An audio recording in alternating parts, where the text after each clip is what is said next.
مولانا ابوالکلام آزاد رحمۃ اللہ علیہ کی ایک بات جو بہت بڑی نصیحت آموز ہے، آپ کے ساتھ بھی شیئر کرنا چاہتا ہوں، آپ اس کو سنیں اور اس سے عبرت حاصل کریں۔ وہ لکھتے ہیں کہ ایک رات کھانے کے وقت میری والدہ نے سالن اور جلی ہوئی روٹی میرے والد کے آگے رکھ دی۔ میں والد کی رد عمل کا انتظار کرتا رہا کہ شاید وہ غصے کا اظہار کریں گے، لیکن انہوں نے انتہائی سکون سے کھانا کھایا اور ساتھ ہی مجھ سے پوچھا کہ آج اسکول میں میرا دن کیسا گزرا۔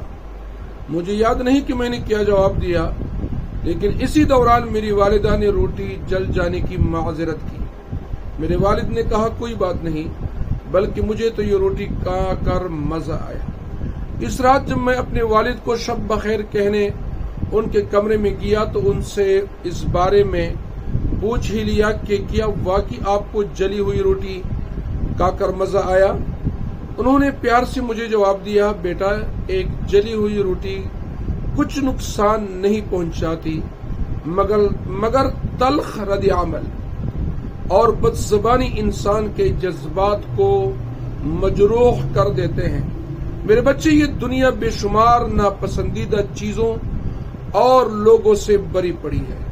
میں بھی کوئی بہترین یا مکمل انسان نہیں ہوں، اور میں یہ سمجھتا ہوں کہ ہمارے ارد گرد کے لوگوں سے بھی غلطی ہو سکتی ہے۔